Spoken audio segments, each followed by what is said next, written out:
বন্ধুগণ, আমি কবি মহিউদ্দিন চৌধুরী মাইকেল আপনাদের সামনে আবারও উপস্থিত হয়েছি একটি ভিডিও পাঠ নিয়ে। আমার আজকের ভিডিওটির নাম বড়দিনের শুভেচ্ছা 2024।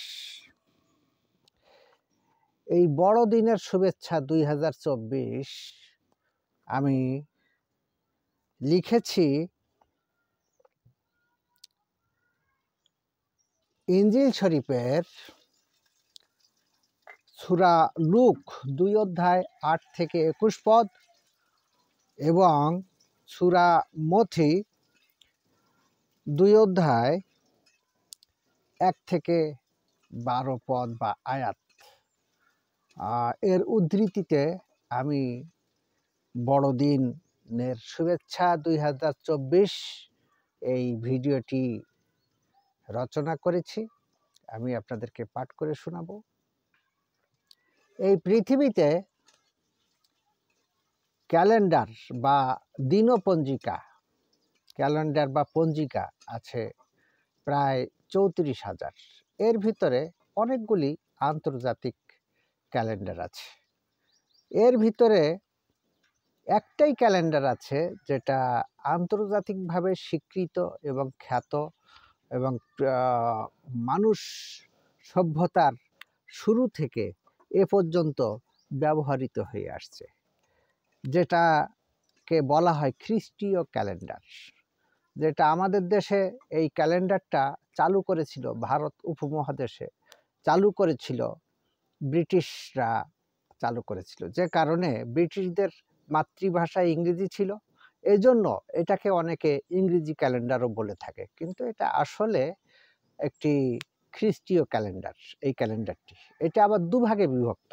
একটা হচ্ছে খ্রিস্ট পূর্বাব্দ ক্যালেন্ডার আর একটা খ্রিস্টাব্দ ক্যালেন্ডার। তো আমরা এখন যেটা ব্যবহার করি এটা হচ্ছে খ্রিস্টাব্দ ক্যালেন্ডার।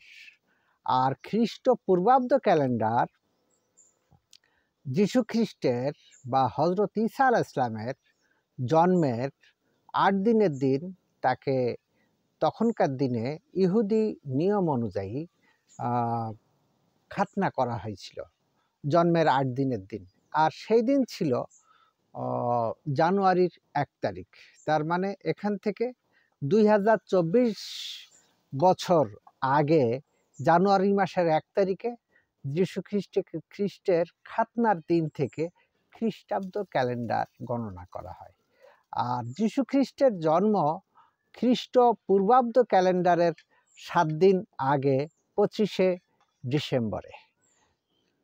তো যাই হোক, এই ক্যালেন্ডারটি একমাত্র আন্তর্জাতিকভাবে স্বীকৃত, সমাদৃত এবং বহুল প্রচারিত।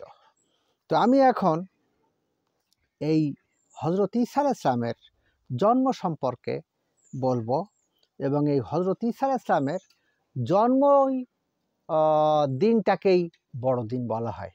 এটা সারা পৃথিবীতে সবচেয়ে যত মানুষ আছে এই মানুষের ভিতরে সবচেয়ে সংখ্যাগরিষ্ঠ মানুষ হচ্ছে খ্রিস্টিয়ান।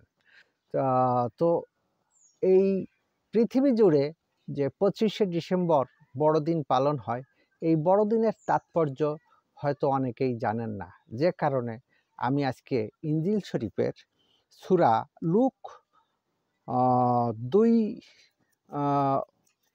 রুকু 8 থেকে 21 আয়াত পর্যন্ত এবং সূরা মথি 2 রুকু 1 থেকে 12 আয়াতের আলোকে এই রচনাটি লিখেছি। আমি এখন পাঠ করে শোনাচ্ছি।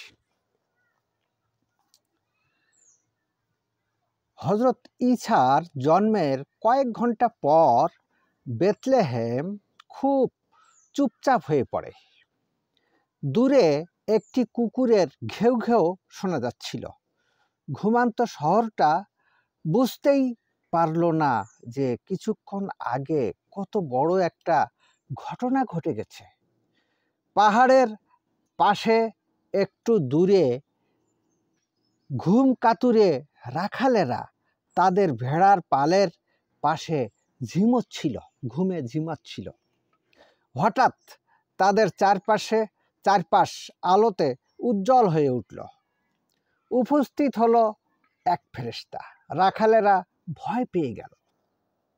ফেরেশতা তাদের বললেন, ভয় করো না, আমি তোমাদের কাছে সবচেয়ে আনন্দের সংবাদ এনেছি।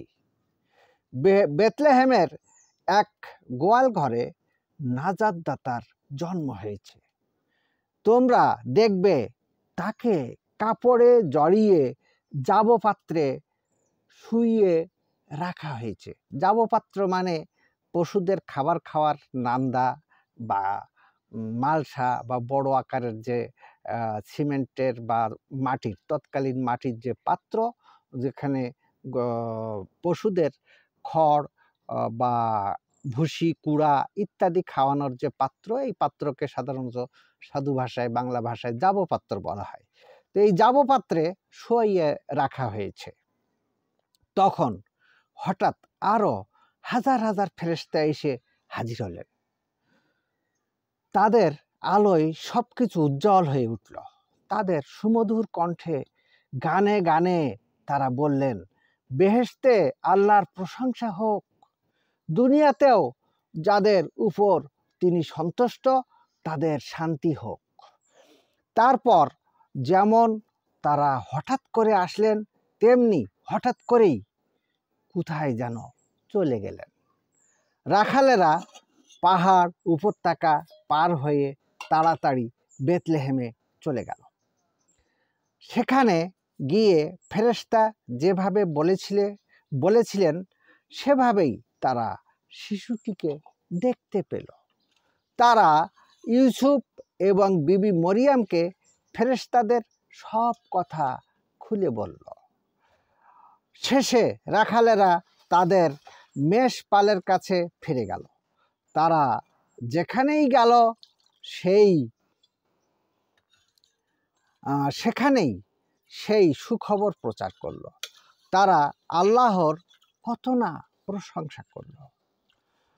সেই রাতে অনেক অনেক মাইল দূরের কয়েকজন পণ্ডিত আকাশে একটি উজ্জ্বল তারা দেখতে পেলেন। তারা বুঝতে পারলেন যে এই হলো আল্লাহর দেওয়া একটি চিহ্ন, আর এই চিহ্নের মানে হলো একজন রাজার জন্ম হয়েছে। তারা তাড়াতাড়ি তাদের উট সাজিয়ে ইসরাইল দেশে রওনা হলেন। জেরুজালেমে গিয়ে পণ্ডিতেরা জিজ্ঞেস করলেন ইহুদিদের যে নতুন রাজা জন্মেছেন তিনি কোথায়? রাজা হেরদ, তৎকালীন রোম সম্রাটের যে শাসক, ইসরাইল অঞ্চলের যে শাসক হেরদ, বেথলেহেমের পথ দেখিয়ে দিলেন। আকাশের সেই উজ্জ্বল তারাটি বেথলেহেমের পথে চলছিল, আর তাদেরকে পথ দেখিয়ে শিশু ঈসা যেখানে ছিলেন সেখানেই নিয়ে গেল। ঈসাকে পেয়ে তারা কত খুশি না হলেন। তারা হাঁটু গেড়ে মাথা নত করে সেই শিশু রাজাকে ভক্তি জানালেন। তারপর তারা তাকে সোনা, গন্ধরস এবং লবণ উপহার দিলেন। হয়তো এভাবেই আল্লাহ তার বিশ্বস্ত বান্দা ইউসুফ এবং বিবি মরিয়মের প্রয়োজন মিটালেন। আমেন। এই ঘটনাটি আজ থেকে 2024 বছর 7 দিনের আগের ঘটনা। তো আমার এই বড়দিন উপলক্ষে যে আজকের ভিডিও, বড়দিনের শুভেচ্ছা 2024, সবাইকে বড়দিনের শুভেচ্ছা রইল। শুভকামনা, অবিরাম, অন্তহীন, নিরন্তর পথ চলা। সবাইকে ধন্যবাদ। আমার ভিডিওটি আজকে এই পর্যন্ত।